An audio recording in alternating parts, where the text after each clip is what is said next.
কলির মানুষের হরিনাম ছাড়া কোনো গতি নাই, কোনো গতি নাই, কোনো গতি নাই। আপনারা প্রশ্ন করবেন মৌমিতা ও সব কীর্তনিয়ারা বলে, যত যত কীর্তনিয়ার মুখে কীর্তন শুনি সমস্ত কীর্তনিয়াই একটাই কথা বলে যায়, হরি নাম করো, কৃষ্ণ নাম করো, কৃষ্ণ নাম ভজন করো, হরি ছাড়া গতি নাই, কৃষ্ণ চরণ ছাড়া গতি নাই। কি মাইরা জগতে যত কীর্তনিয়ার মুখে কীর্তন শুনবেন সবাই একটা কথা বলবে, কিন্তু বাবা কীর্তনিয়ারা যেগুলো বলবে বাবা সব যে ঠিক না, খবরদার না, সব ঠিক নয়। যে কথাটা বলবে কীর্তনিয়া বাবা একবার হৃদয়ঙ্গ করতে হবে। এই যে আমরা কীর্তনিয়ারা বলছি বাবা হরি ছাড়া গতি নাই, কৃষ্ণ চরণ ছাড়া গতি নাই, সত্যি কি গতি আছে? যে যত বড় ধনী হও না কেন, যার যত টাকা থাকুক না কেন, যার যত অর্থ থাকুক না কেন, কেউ যদি সারা জীবন দিল্লি বোম্বে কাটায়, কেউ যদি সোনার পালঙ্কে থাকে, কেউ যদি টাকার বিছানায় ঘুমায়, তবু মনে রাখতে হবে বাবা শেষের দিনে তোমার আপন কেউ নয়। যারা এখানে মা গীতা ভাগবত জ্ঞানী বসেছেন, যারা শাস্ত্র জ্ঞানী, যারা আত্মজ্ঞানী হয়েছেন বাবা, ভালো করে জানবেন গ্রন্থের দিকে তাকিয়ে কেউ তোমার আপন নয়। সব দুদিনের জন্য পেয়েছো, আর সেই দিন ফুরিয়ে গেলে বাবা তোমাকে একা ফেলে রেখে চলে যাবে। তাহলে জগতে যতই বলি না কেন, ছেলে আমারে, মেয়ে আমারে, জায়গায় আমারে, জমি আমারে, বিষয় আমারে, বৈভব আমার, সব আমার আমার আমার, কিন্তু মনে রেখো ভাই, বাঁশি যদি বেজে যায় পড়ে থাকবে সরকারি খামার। এসেছো একা, তুমি যাবে একা।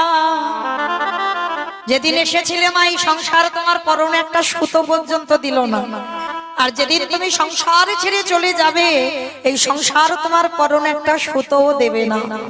তাহলে কিসের জন্য, কাদের জন্য সব আমার আমার করে আঁকলে বসে কৃষ্ণ ভজন ভুলে যাচ্ছ? এই দেহটা বাবা শুধু সংসার করবার জন্য নয়, এই দেহটা শুধু ছেলে পুলে মানুষ করবার জন্য নয়, এই দেহটা শুধু স্বামী সেবা করবার জন্য নয়, কৃষ্ণ ভজিবার তরে সংসারে আয়ন মিছে মায়ায় বদ্ধ হয়ে বৃক্ষ সম হইল। এ দেহটা যদি কৃষ্ণ ভজনের খায়, এ দেহটা যদি কৃষ্ণ সাধনার খায়, তাহলে হেলাই হারিয়ে দিও না মা। সময় থাকতে থাকতে শুধু একটা কথা মনে রেখো, 84 লক্ষ জনই জনম আমাদের, 80 লক্ষ জনই বাবা সবার কাটানো হয়ে গেছে, 4 লক্ষ বার মানব জনম হতেও তো পারি বাবা, কারোর কারোর হয়তো এই জনমটা শেষ। হরি বল, বন্ধ করে এটা, এরপরেই হয়তো বাবা আমরা গৌর গোবিন্দ চরণ আশ্রয় পাবো, হতেও তো পারে। তাহলে এমন কোন কর্ম করব না বাবা যে আবার যেন আমাদের 80 লক্ষ জনিতে ফিরতে হয়। আমাদের প্রত্যেকটা মানুষের কর্তব্য বাবা যে যার কর্মের দিকে খেয়াল রাখা, আমি কি কর্মটা করছি। কারণ শেষের দিনে তোমার সঙ্গে কেউ হবে না, যাদের আগলে বসে আছো, যাদের আপন করে বসে আছো, কেউ তোমার সাথী নয়। শেষের দিনে সাথী হবে তোমার কর্মফল। রঘুপতি রামচন্দ্রকে বাবা সরজ নদীর জলে প্রাণ ত্যাগ করতে হলো, ভগবান কৃষ্ণচন্দ্রকে প্রভাসের তীর্থে 125 বছর বয়সে জরাব্যাধির তীরে প্রাণ ত্যাগ করতে হলো, চৈতন্য মহাপ্রভুকে 48 বছর বয়সে বাবা দেহ সম্বরণ করতে হলো। যে শ্রীমতী রাধারানী প্রাণ, যে শ্রীমতী রাধারানী জীবন, সর্বস্ব ধন। ভগবান তো পৃথিবীতে সব থেকে ভক্তকে বেশি ভালোবাসে, আর ভক্ত বলতে বাবা মা প্রেমময়ী রাধারানী। সেই রাধারানীকে 100 বছর কাঁদালো ব্রজের মাটিতে। গোবিন্দ মথুরায় চলে গেল, আর মথুরায় গিয়ে কুবজার ঘরে 12টা বৎসর কাটিয়ে দিল। তাহলে যে রাধারানী প্রাণ, যে রাধারানীকে ছেড়ে এক পলক গোবিন্দ থাকতে পারলো না, সেই রাধারানীকেও কাঁদালো।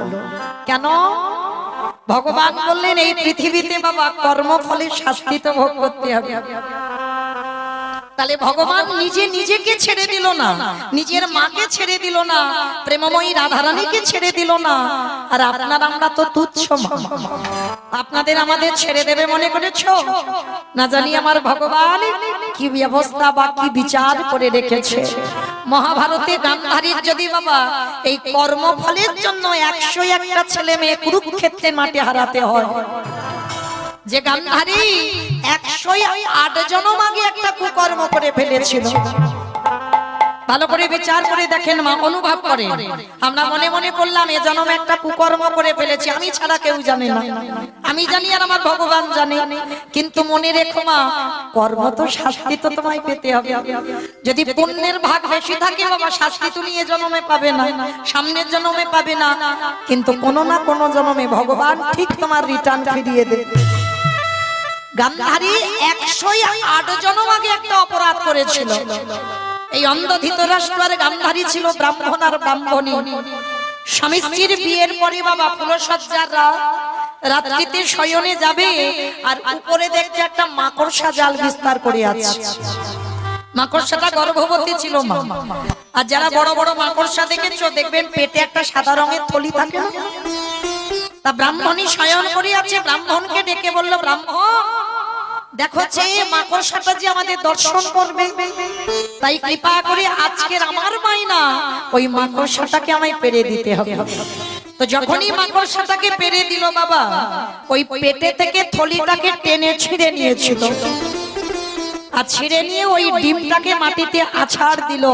আর যখনই আছাড় দিল, দেখবেন ওই সাদা রঙের থলির ভিতরে ছোট ছোট ডিম থাকে না, ডিমগুলো বাহির হলো। আর ব্রাহ্মণী বাম পায়ের বৃদ্ধ আঙুল দিয়ে টিপে টিপে মেরেছিল। মাকড়সা তৎক্ষণাৎ কেঁদে বলেছিল, হে দয়াময়, তুমি তোমার খাট দিলে না, পালঙ্ক দিলে না, তুমি তোমার ভালো থাকার জায়গাও দাওনি, তাহলে বিনা অপরাধে বিনা অন্যায় কিসের জন্য এই ব্রাহ্মণী আমায় পুত্র হারা করে দিল?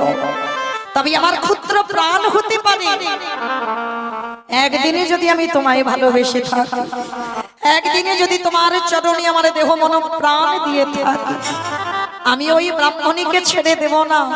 আজ আমি যেমন পুত্রদের মরা মুখ দর্শন করতে হলো, তারা পৃথিবীর আলো বাতাস পেল না, আমি অভিশাপ দিলাম, আমার মতো করে ওই ব্রাহ্মণীকে শত শত পুত্র হারাতে হবে হবে হবে।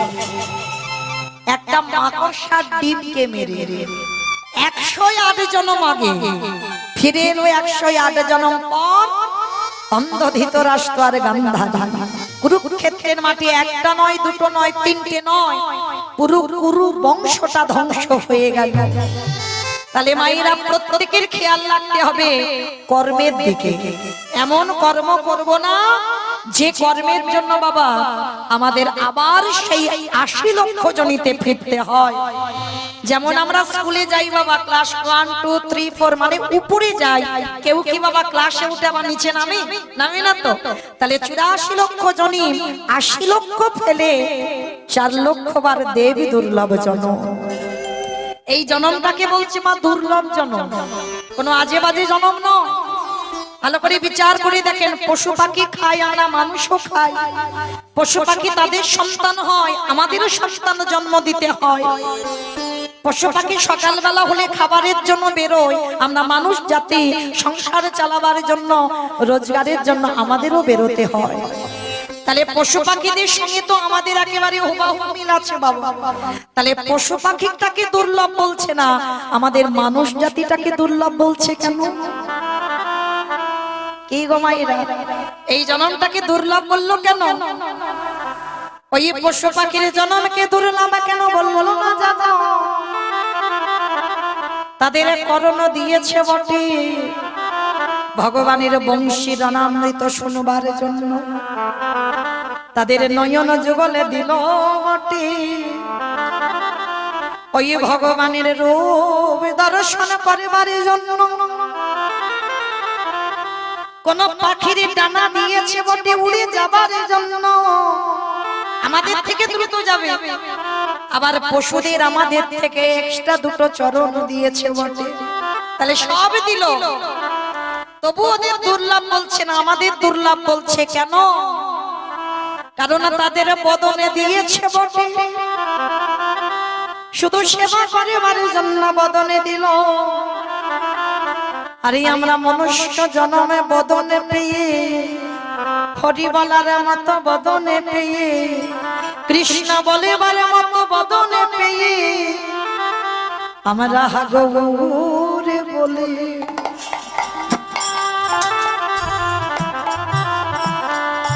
হাগরে বলে কাঁদিলাম। কাঁদিলাম না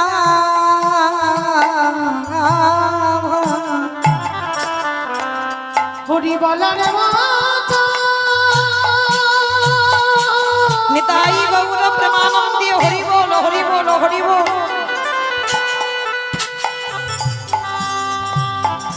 হরি বলার মতো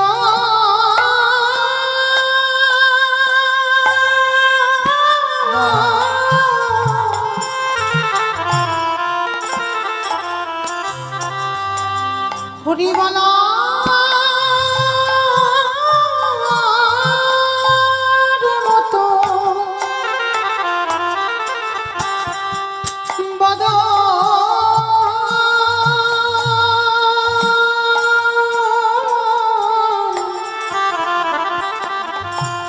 বদনে পে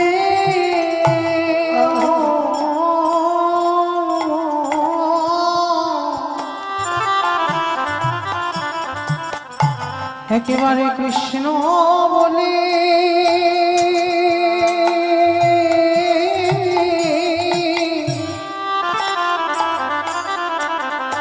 হা কৃষ্ণ বলে কাঁদিলাম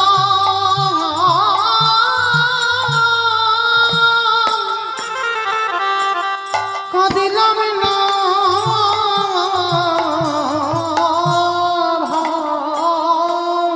তাহলে মায়েরা প্রত্যেকের খেয়াল রাখতে হবে কর্মের দিকে। শেষের দিনে আমাদের কর্ম হবে সঙ্গী। কতদিন সাধু সঙ্গ করলাম, কতদিন ভক্ত চরণ আশ্রয় করলাম, কতদিন আমরা গুরু চরণ আশ্রয় করলাম, কতদিন আমরা হিন্দু জাতি হয়ে আমরা ধর্মটাকে আঁকড়ে বসলাম, কতদিন আমরা সৎসঙ্গ করলাম।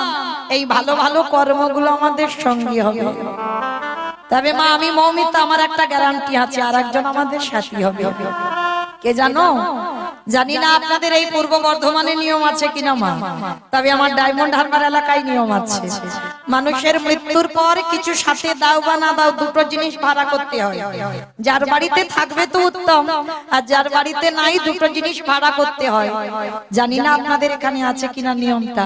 এই দেহটা যখন বের করে না, ওই দুটো জিনিস দরকার। বলো তো কি? এক হলো খোল আর এক হলো করতা। আর এই দেহটাকে যখন বের করবে পিছনেই ওই একটাই আওয়াজ, বলো হরি বলো হরি বলো হরি। তাহলে বাবা এই জায়গাটা একটু অনুভব করে দেখেন, যাদের আগলে এতদিন রইলেন, কেউ কি গেল? যাত্রা, নাটক, function, theatre, TV, serial, mobile কিছুই গেল না। তাহলে গেল কে গো? এই হরি নামে যাবে।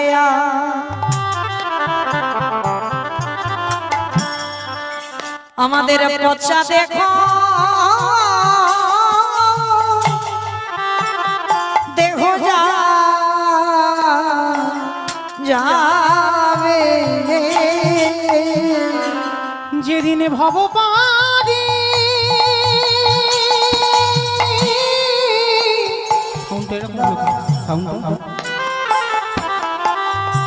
যেদিন ভব পারে চলে যাবে, সেই দিন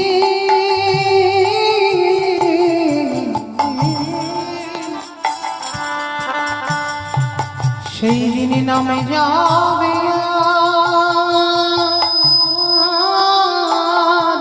হরি বল হরি বল।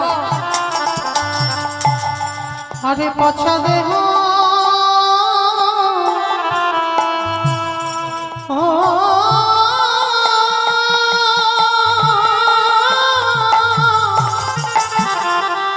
দেহ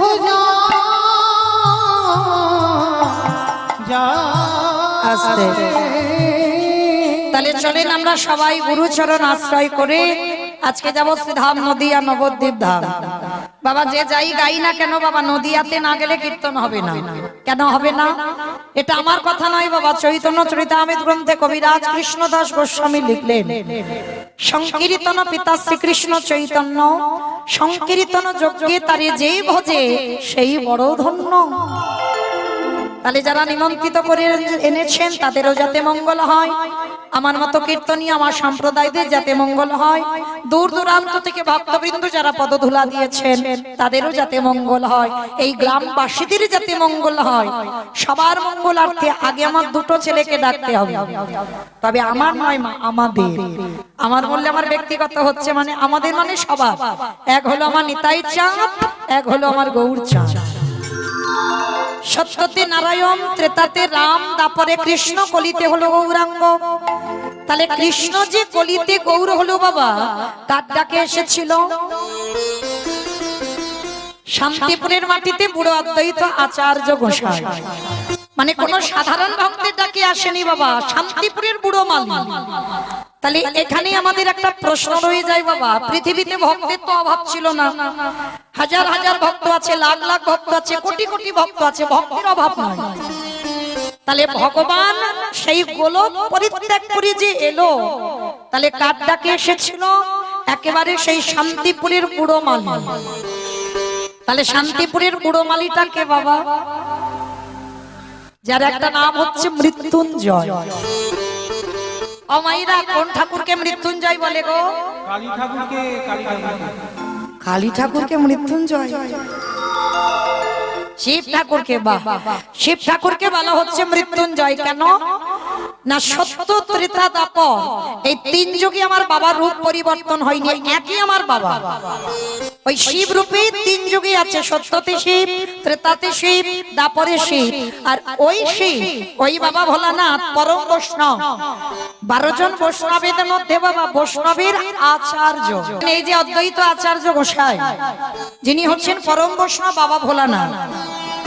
তাহলে তিন যুগে আমার বাবা ভোলানাথ শিব হয়েছে বাবা, কিন্তু কলিযুগে শিব নয়। যতই আমরা বাবার মাথায় জল দিই না কেন, যতই আমরা বাবার ব্রত করি না কেন, কলিযুগে বাবা নয়। কলিযুগে তো বাবা হয়েছেন অদ্বৈত আচার্য গোসাই, শান্তিপুরে নাভাদেবীর গর্ভে এসেছে, নাম হয়েছিল কমলাক্ষ। তাহলে এখানে আমাদের একটাই প্রশ্ন, যে তিন যুগে শিব হলো, কলিযুগে শিব হচ্ছে না কেন?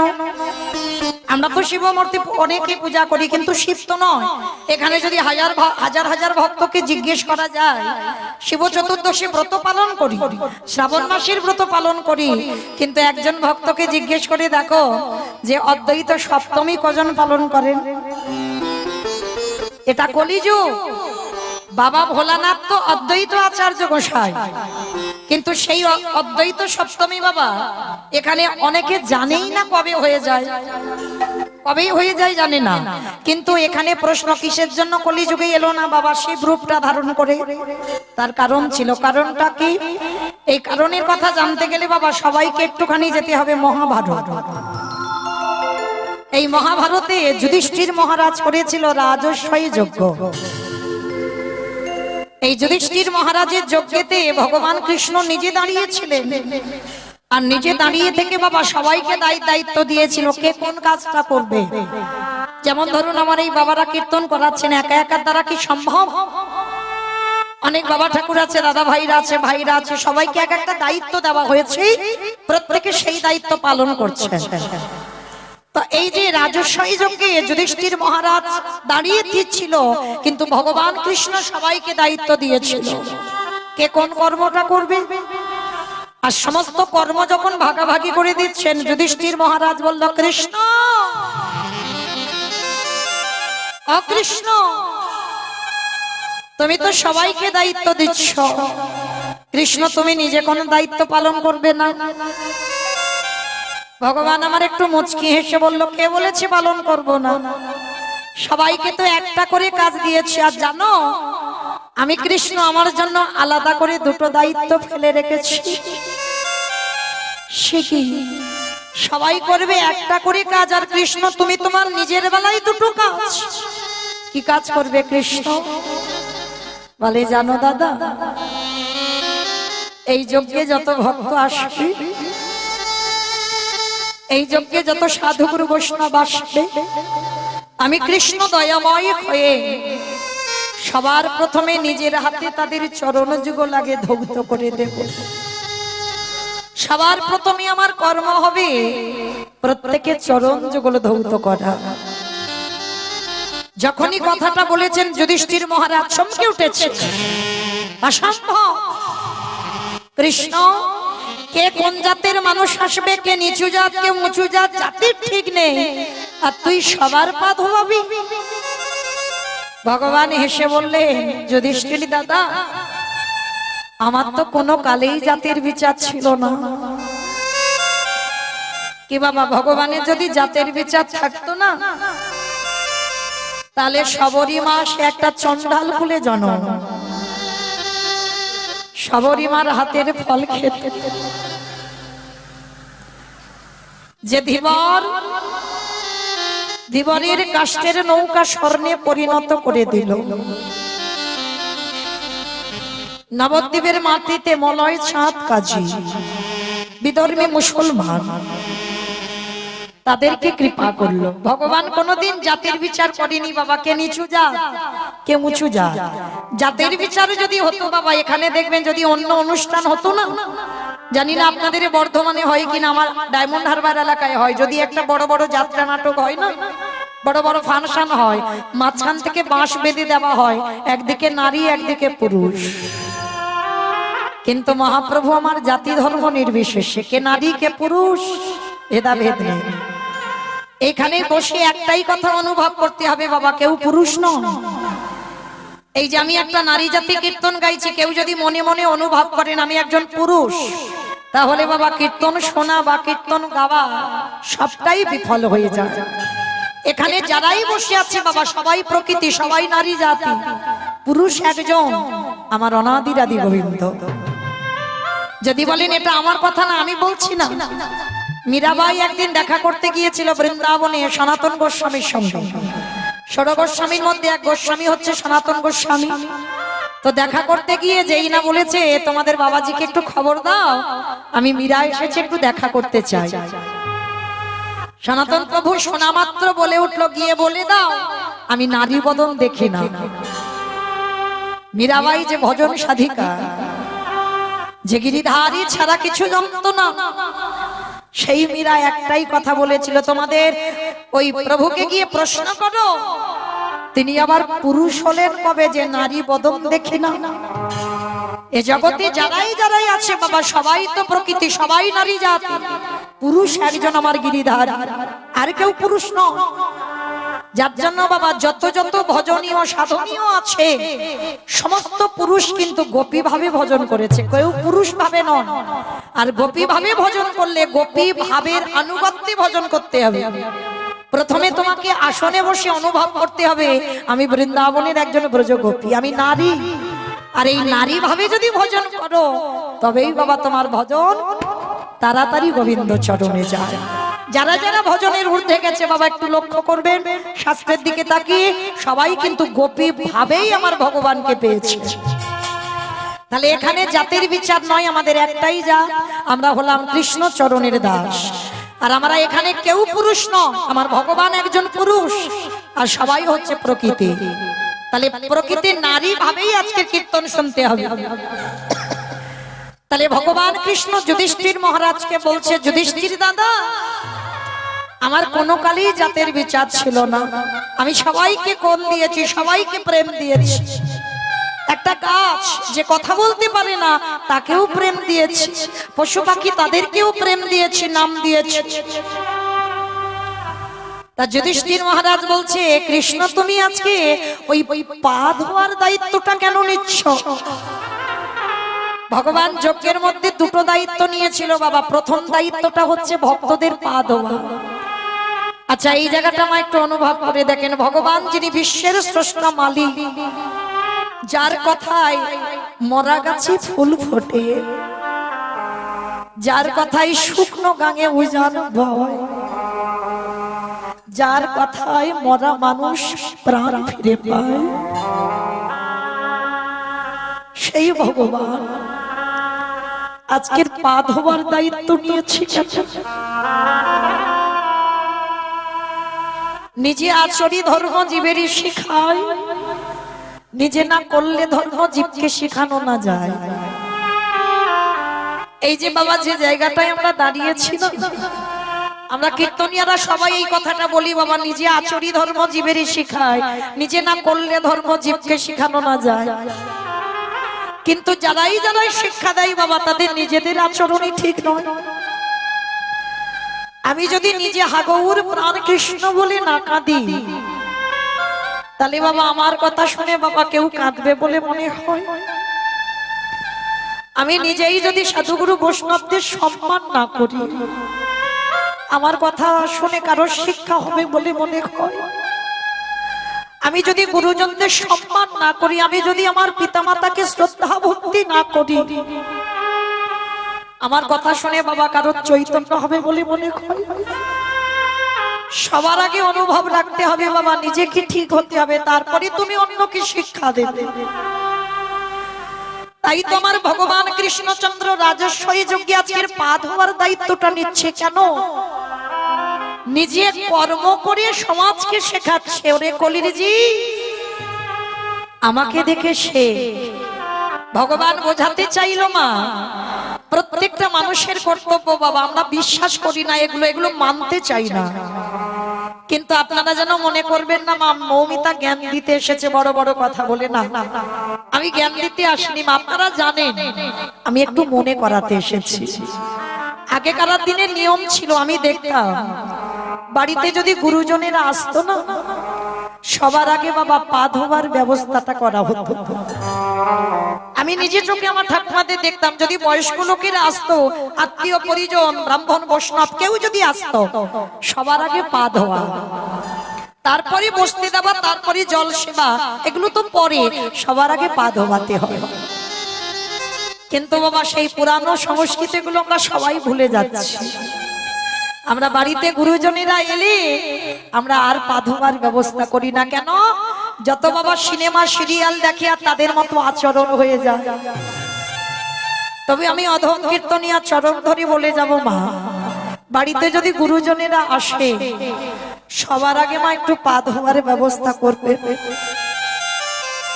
বাড়িতে যদি সাধুগুরু বৈষ্ণব আসে, সবার আগে একটু পা ধোয়ার ব্যবস্থা করবে। যদি বৎসরন্তর গুরুদেব আসে, সবার আগে পা ধোয়ার ব্যবস্থা করবে। অনেক অনেক মায়েরা প্রশ্ন করবেন, মৌমিতা গুরুদেব তো নেই, গুরুদেব দেহ রেখেছেন, তাহলে আমি কি করব? ঠিক ঠিক সাধুগুরু বৈষ্ণব পেয়েই তো উঠি না, তাহলে কার পা ধোয়াবো? এটা আমার কথা নয়, আমার ভগবান কৃষ্ণ সুদামাকে বলে রেখেছে, পৃথিবীতে সব থেকে বড় গুরু তো যে যার ঘরের বাবা মা। বাবা মা বা শ্বশুর শাশুড়ি পৃথিবীতে সব থেকে বড় গুরু। ভগবান নিজের থেকে আগে বাবা মার জায়গাটা দিয়েছে। পিতা মাতা হলো প্রথম গুরু, তারপরে গুরু হলো শিক্ষা গুরু, দীক্ষা গুরু, তারপরে গুরু হলাম আমি ভগবান। কই ভগবান তো কোনোদিন বলেনি বাবা সবার আগে আমি বড় গুরু, আগে বাবা মার জায়গাটা দিয়েছি। যেতে হবে না বাবা বৃন্দাবন, যেতে হবে না নবদ্বীপ, যেতে হবে না হরিদ্বার, দক্ষিণ ভারত, পশ্চিম ভারত, কুম্ভ মেলা, কোথাও যেতে হবে না। যদি বছর অন্তর একবার করে জীবিত ভগবান পূজা দিতে পারো। আর জীবিত ভগবান কে গো মা? যে যার ঘরের বাবা মা বা শ্বশুর শাশুড়ি, যারা হারিয়ে ফেলেছো মা, আর মাথা ঠুকে কাঁদলে তো পাবে না। যাদের আছে একটু যত্ন করে রেখে দিও। বলা তো যায় না বাবা কখন কার জীবনের বাঁশি বেজে যায়। চেষ্টা করো মা বৎসরে একবার, লাখ টাকা খরচা করে আমরা দুর্গা পূজা করি, লাখ টাকা খরচা করে কালী পূজা করি, লক্ষ্মী পূজা করি, সরস্বতী পূজা করি, হাজার হাজার অর্থ ব্যয় করে দিই, কিন্তু জীবিত ভগবান পূজা করতে গেলে বাবা লাখ টাকা লাগে না। বাবা মাকে একটু আসনে বসিয়ে বাবা মার দুটো চরণ যুগল ধৌত করে দিই, নিজের হাতে একটু গলায় মালা দিয়ে বৎসরে একবার একটু যত্ন করে নিজের হাতে খাইয়ে দিও। একটু ভেবে দেখে তো, ছোটবেলায় তুমি খেতে পারতে না বলে যে মা কোলে করে নিয়ে কত কষ্ট করে তোমায় খাইয়েছে, তাহলে আমাদেরকে মনুষ্য জীবনে কর্তব্য নয় সেই সন্তান হয়ে যখন আমরা বড় হয়ে যাই, বৎসরে একবার যত্ন করে একটু বাবা মাকে খাইয়ে দেওয়া। আমি চাপিয়ে দিচ্ছি না মা, এই অধম কীর্তনিয়ার কথা যদি কারোর মনে থাকে একটু চেষ্টা করো, কেমন? তো রাজস্বই যজ্ঞে ভগবান কৃষ্ণ আগে পা ধোয়ার দায়িত্ব নিয়ে সবাইকে শিক্ষা দিল, তোরাও আমাকে দেখে সে আমি ভগবান হয়ে কি কর্মটা করলাম। শুধু পা ধোয়ালো নয়, আরো একটা কাজ করেছিল। কি কাজ জানো? যত যত ভক্ত প্রসাদ পেয়েছিল ভগবান কৃষ্ণ ওই প্রসাদের থালাগুলো নর্দমায় ফেলেছিল। শুধু নর্দমায় ফেললো না গো, আড়ালে গিয়ে যেখানে নর্দমায় পাতাগুলো ফেলছে না, ওই এঁঠো পাতাতে যে এঁঠোগুলো লেগে আছে, আমার কৃষ্ণ দয়াময় এঁঠোগুলো নিয়ে সারা গায়ে বাজছে। বুঝে ভকেতে নিতাই গৌর প্রেমানন্দে হরি বল হরি বল হরি বল।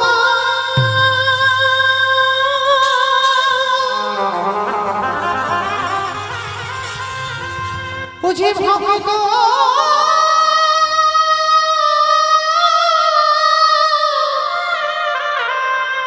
ভক্ত ছাড়া কিছু জানে না। কৃষ্ণ এটা কি করছিস? তাই তো যুগে যুগে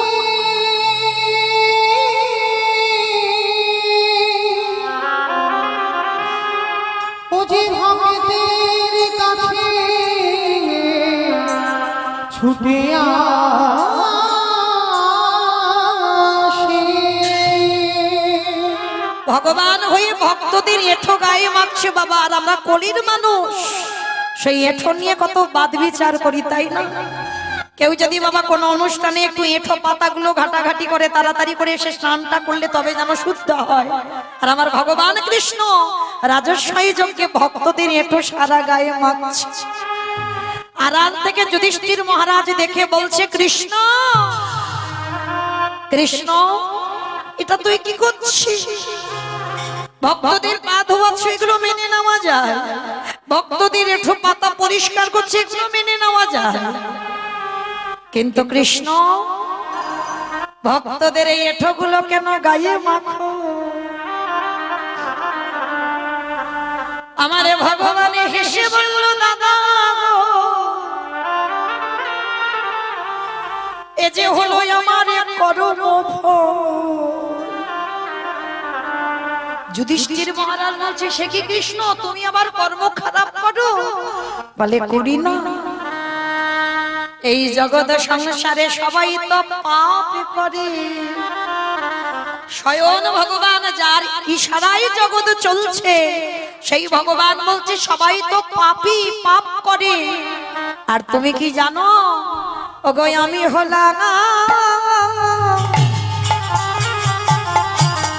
আমি হলাম মহাপাপী।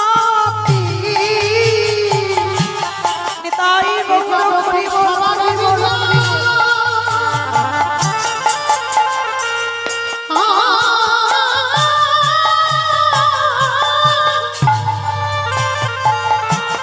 এ জগতে সবার বিচার আমি করি বটে, কিন্তু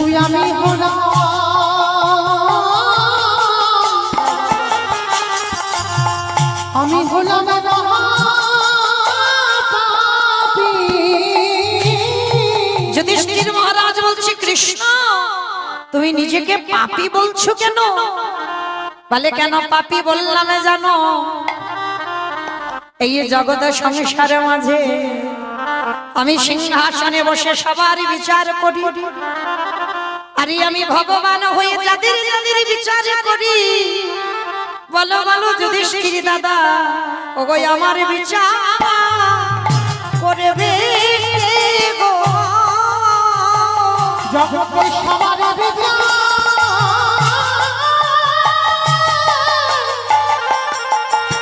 এই জগতে সবার বিচার আমি করি, বলি আমার বিচার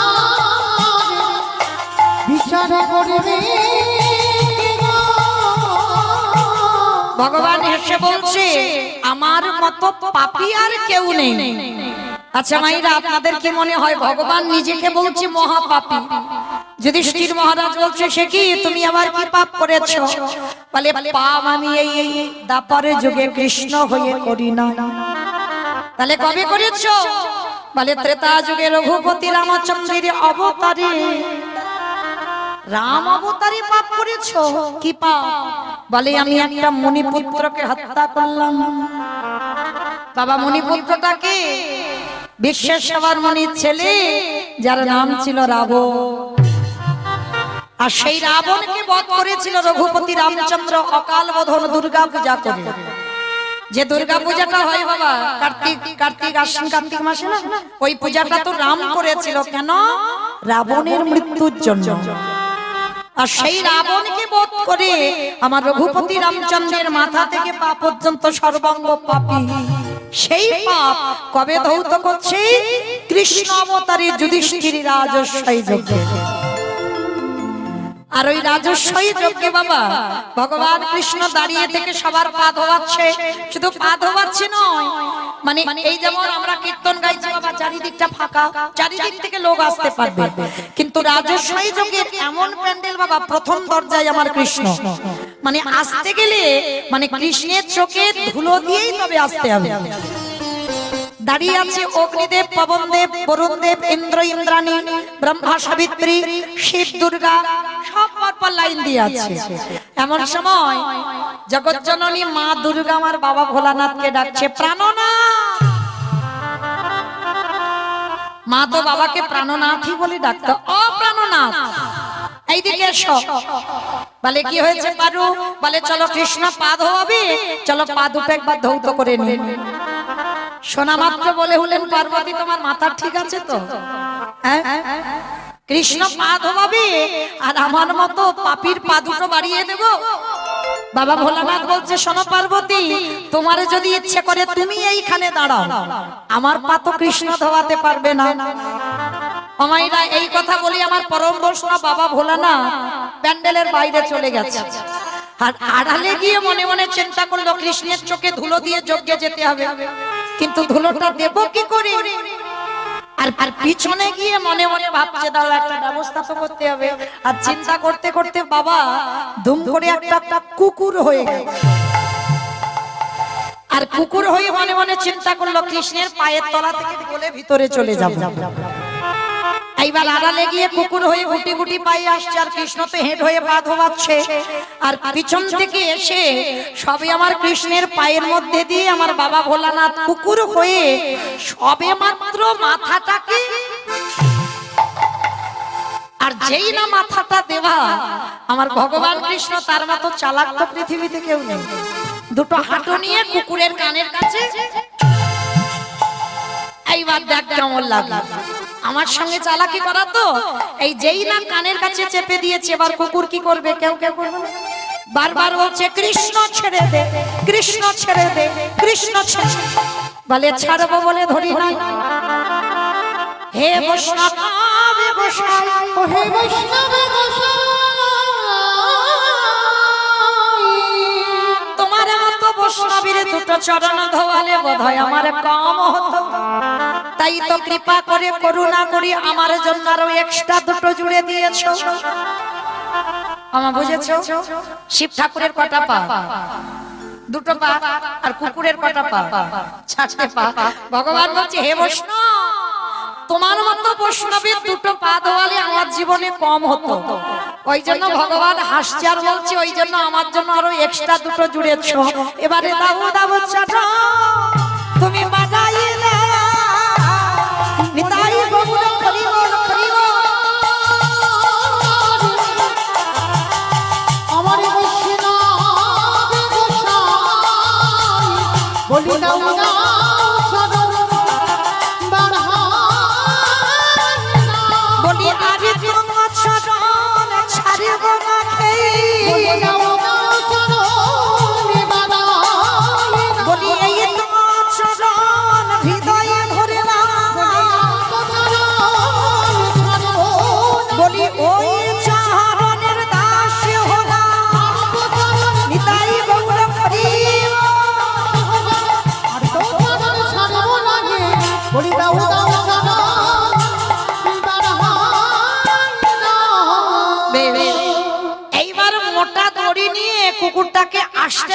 বেঁধেছে আমার ভগবান।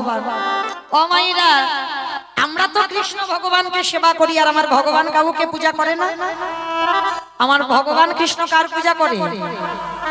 পরম বৈষ্ণব বাবা ভোলানাথে। দড়ি দিয়ে যেই না পেটে বেঁধেছে কুকুরটার, মা পেটে বাঁধলে কি হবে? চারটে পা শুধু ছটফট করছে। ভগবান বলে এবার পায়ের ব্যবস্থা করতে হবে। চারটে চরণ এক জায়গায় বেঁধে দিয়েছে। এইবার কুকুর রূপী ভোলানাথ ধুলায় গড়াগড়ি যাচ্ছি আর বলছে কৃষ্ণ রে ক্ষমা করে দে, আজ জীবনে এইরকম ভুল করব না, আজ আমার ভুল হয়ে গেছে। বলে চুপ, যা করি শুধু দেখে যাও। সবার পা ধোয়াচ্ছে বাবা ঘটিতে করে জল দিয়ে, আর আমার ভগবান কৃষ্ণ পরম বৈষ্ণবের চরণ চারটে নিয়ে কি করেছে জানো? খালে বিলি নদী নালারে জল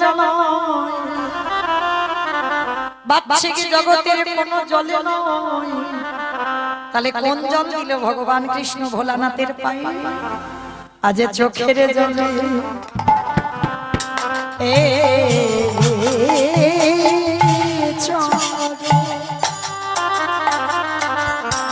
চরণ ধোয়া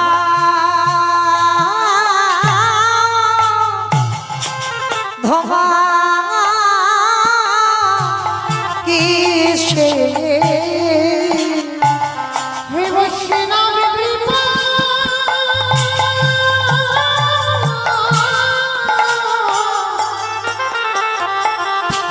হে বৈষ্ণব কৃপা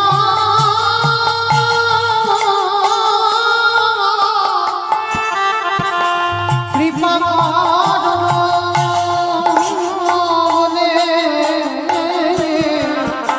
আজ চোখের জলে চরণে যেই না ভগবানের চোখের জল ভোলানাথের পায়ে পড়ল, ভোলানাথে কেঁদে বলল কৃষ্ণ রে,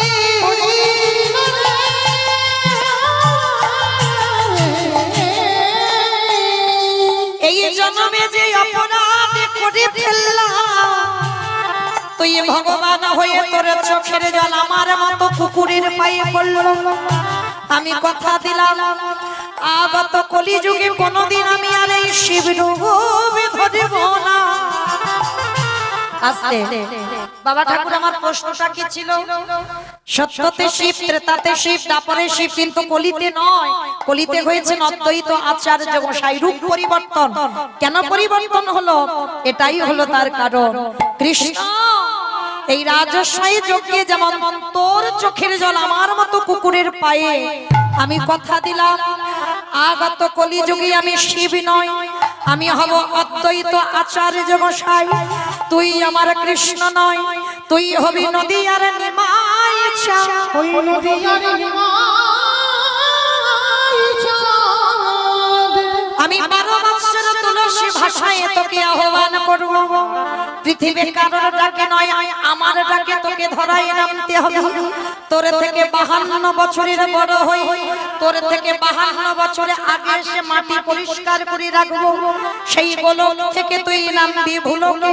আর যেদিন শান্তিপুরে আমি আসবো, তুই আসবি নদী আর মাটিতে। আমি শান্তিপুরে থেকে নদী আই তোর সঙ্গে দেখা করতে যাব।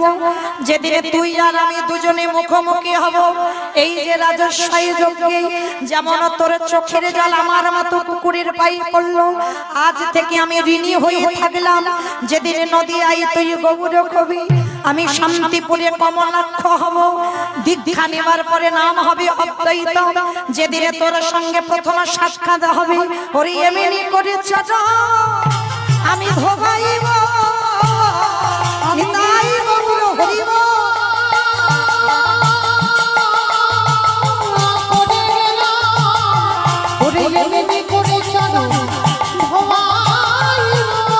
সেদিনে কেঁদে ঋণ শোধ করিব,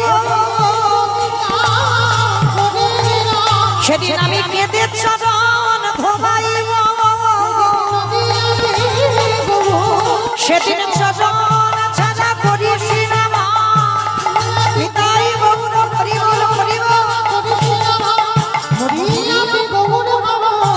সেদিন চোখের জল ধোবাইব। তাহলে মাইরা পরিষ্কার বোঝা গেল, তাই তো সেই চৈতন্য মহাপ্রভু কারোর ডাকে নয়, অদ্বৈত আচার্যের ডাকে এসেছে। আমার বাবা ভোলানাথের ডাকেই কিন্তু ধরা এসেছে। আর এসে কি করলো? কেহ বলে পুরবেতে রাবণ বধিলা। কেহ বলে পুরবেতে। আস্তে আমাইরা, এটা আমার কোনো বাঁধানো গান নয়, মহাজনী পদাবলী, বৈষ্ণব পদাবলী। তাহলে বৈষ্ণব পদাবলী শুনতে গেলে বাবা শোনা মানেই ভজন।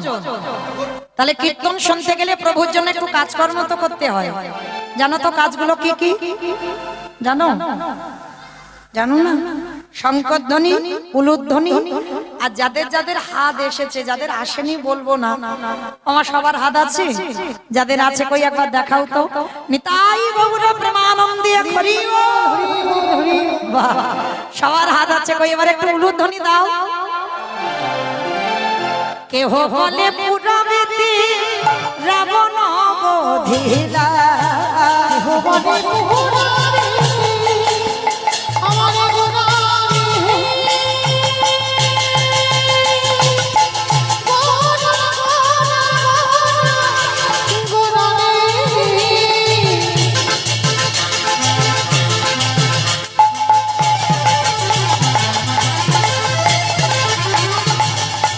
গোরা গোরা গোরা। নিতাই গৌর প্রেমানন্দে হরি বল, হরি বল, হরি বল।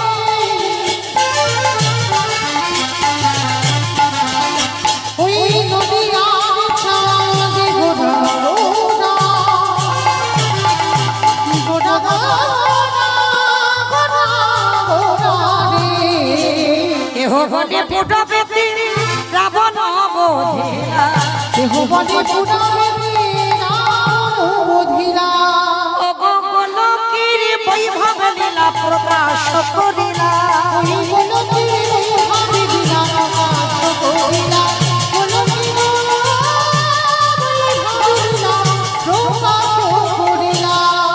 শ্রী রাধার ভাবে গোটাই অবতার।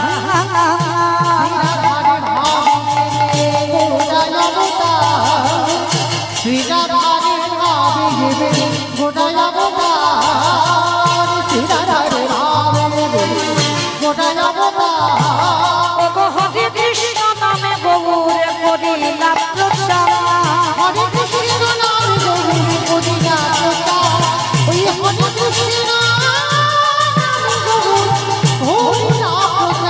এইবারে লীলা প্রকাশ হলো, এইবারে লীলা প্রকাশ হলো।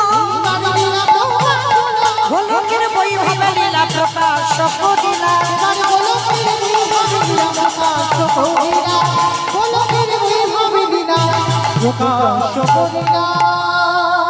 তো এখন নবদ্বীপে ছিলাম বাবা, একবার সবাই মিলে বলেন তো একবার, গৌর সুন্দর কি, নবদ্বীপে ধাম কি, সচির নন্দন কি, বিষ্ণু প্রিয়া কি, ধ্বনিটা হলো কি? আমা বললাম ধ্বনিটা হলো কি, এটাও জয়। মানে ভক্ত বিভোর বাবা, এদেরই বলে ভক্ত। মানে বুঝতে পারিনি আমি কি বলছি, খেয়াল নেই, তাই তো? আচ্ছা কই দেখি যাদের যাদের হাত এসেছে আমার নিতাই চাঁদ গৌর চাঁদের মতো একবার তোলো তো দেখি। সবাই প্রত্যেকে যারা দূরে দাঁড়িয়ে আছেন, বসে আছেন, সবাই এদিকে ক্যামেরাগুলো ঘোরাও ওইদিকে। তাহলে সবাই একসঙ্গে, ওই হাত উঠছে না কেন? সবাই একসঙ্গে প্রত্যেকে, কেমন? আমার পিছনটা ধসে গেল কেন? দশারোপটা ভালো নয়, তোলো দেখি সম্পূর্ণ, অর্ধেক নয়, সম্পূর্ণ। এদিকে হাই ভগবান, এদিকে বলি এইদিকে ধসে যায়। সবাই একসঙ্গে ওই মা হাত তোলো দেখি, বেশ একসঙ্গে বলো, গৌর সুন্দর কি, নবদ্বীপ ধাম কি, সচির নন্দন কি, বিষ্ণু প্রিয়া কি, নিতাই চাঁদ কি, ভক্ত বৃন্দ কি, হরিবাসুর ধাম কি, সাধু গুরু বৈষ্ণব কি, আপন আপন গুরু চরণ কি, নিতাই গৌর প্রেমানন্দে। আমার হাতটা একটু ব্যথা হলো না? কিন্তু একটা ব্যায়াম হয়ে গেল, তাই না? চলো এবার যাই। আজকে আমার ইচ্ছাতে নয়, যারা নিমন্ত্রিত করে এনেছেন তাদের ইচ্ছাতে ইচ্ছা আজকের আস্বাদন হবে মহাসতী অনুসুভা। কোন দেবী নয়, সাধারণ মর্তের একটা নারী। ভগবান তাকে আখ্যা দিলেন যে মহাসতী, স্বর্গের কোন দেবী নয়, মর্তের মা। তাহলে আজকে এই নারীদের মানে সম্পূর্ণ লীলাটা আমার মায়েদের জন্য। কেমন? অনেক কিছু জানতে পারবেন, কারণ এখানে আমরা যারা আছি আমরা সবাই বউ আছি, আমরা স্ত্রী আছি, সবাই এখানে সহধর্মিণী নয়। কেমন? সহধর্মিণী যে জন্য হয় তাদের চরিত্র, তাদের চলাফেরা সবটাই আলাদা হয়। তাহলে আজকে আমার লীলার মধ্যে প্রকাশ পাবে। কেমন? আমরা নারী জাতি যারা সহধর্মিণী হব, তাদের চলাফেরা, তাদের চরিত্রটা কেমন হওয়া উচিত। তো চলেন যেতে গিয়ে বাবা একটা ভজন গাইতে গাইতে যাওয়া হোক। কি মা, একটা ভজন হবে তো? চলো, আমি আর আমার সম্প্রদায় নয়, আমরা সবাই যাব একসঙ্গে। ওই আগে একটু উলুধ্বনি তোলো। বৃন্দাবন ধামে অপার জপে যারা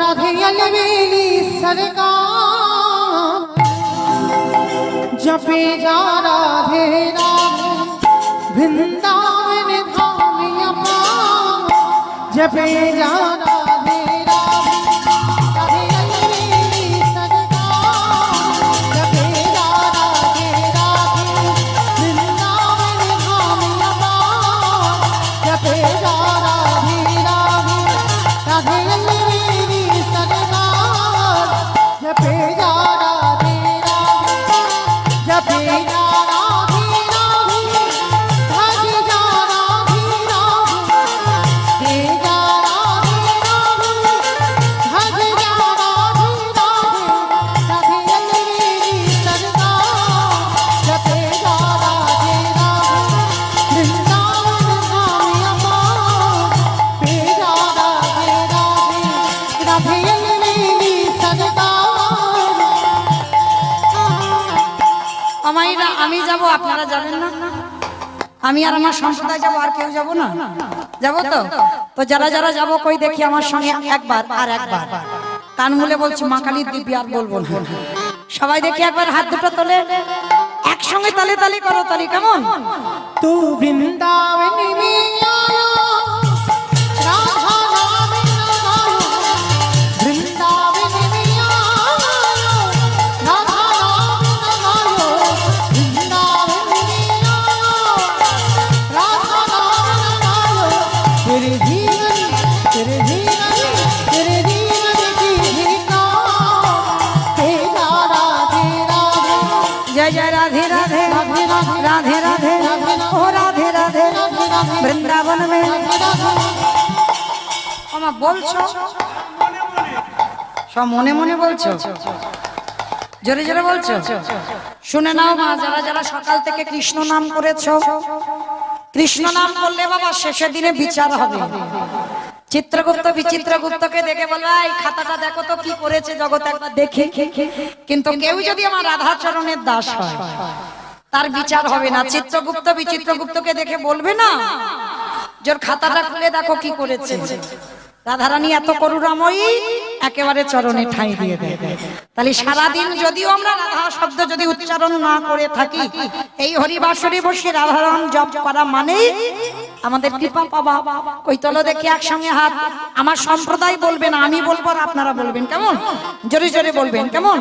জয় জয় রাধে রাধে राधे राधे राधे राधे राधे राधे वृंदावन में गोवर्धन में निधोवन में तालेवन में कमलवन में ऊंचा गांव में बरसना में राधा कुंड में श्याम कुंड में हरिद्वार में जट से बोलो फिर से बोलो तालेवन में राधे राधे कमलवन में राधे राधे ऊंचा गाँव में प्रेम से बोलो भाव से बोलो जोर से बोलो बाके बिहारी निताई गौर हरि बोल हरि बोल हरि बोल